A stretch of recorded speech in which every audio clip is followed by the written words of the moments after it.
going on right now? We are getting ready for EVA Day 2 on our servicing mission. And today's important because we're doing two big things to extend the life of the telescope.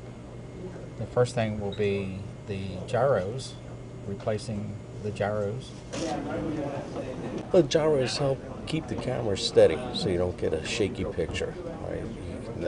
We're targeting photos pretty far off, so you want to keep the camera still, and the gyros help keep the telescope still so we take clear pictures. We've done gyros before.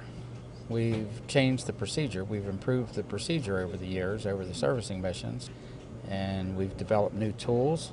It should be Alpha 2, clockwise 2. And refined the procedure, so it should go smooth. So how difficult a task is this? It's a pretty difficult task. When the astronaut's working inside the telescope, there are plenty of surfaces that they have to avoid.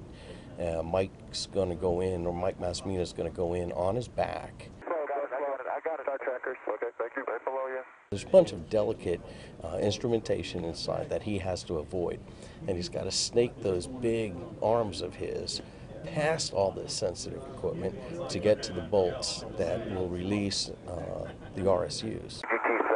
It's physically challenging. We've got a rather large astronaut inside a very cramped space, but you know what? Those long arms are going to serve him well, I think. Why do you keep teasing Mike like that?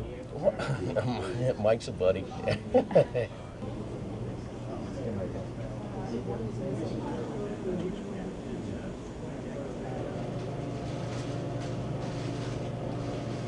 Michael Good now seating the new rate sensor unit. That was fun, huh?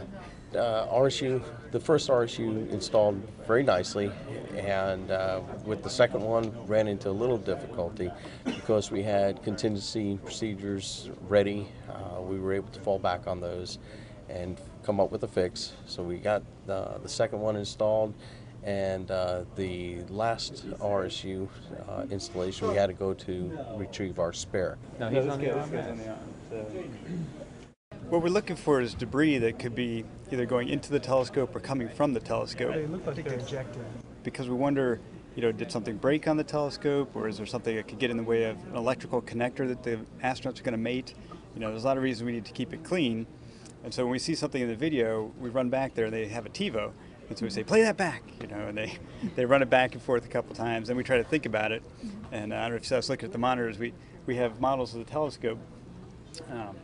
And we try to see, if it's coming from, say, this red area here, it could sweep out past the field of view. Imagine the astronaut's laying on his back inside the telescope, looking out at space, right, while he's working, and we see these particles going by. We say, well, where did they come from? So we start thinking in our heads, well, maybe it's back here. There's actually a port that water is dumped out of the orbiter, and ice crystals can build up there. So our thought now is maybe that's just ice crystals that we saw drifting by in the field of view of the camera. Didn't come from the telescope at all, didn't go inside the telescope, so it's okay. Particles coming out, like maybe he's the source. This mission has been described as one of the more dangerous ones because of the altitude at which it's flying, and you hear about space debris, and you mentioned debris. Are we talking about the same debris? No, the space debris is already up in orbit, and it's moving a lot faster relative to the shuttle and to the telescope. And so we wouldn't see that on the video because it'd go whizzing by so fast you wouldn't even see it unless it hit something, in which case it would just make a little pinhole if it's small. If it's big, it could be a bigger problem. But we have people on the ground with radar that are tracking the large pieces, and they actually move the shuttle out of the way if we're going to get close to something like that. 4 turns on 10. Good torque. Copy 10. The batteries are 19 years old. The capacity has degraded over these years, and by putting in the new batteries, we will restore the original capacity of these batteries to run the instruments. Just have to close the door. Okay. So we'll be waiting on MCC go for isolator switches. 8 seconds. That was a longer than expected spacewalk, but Hubble now has 6 new gyroscopes and 3 new batteries. But on tomorrow's schedule, the first ever camera repair to be done in space.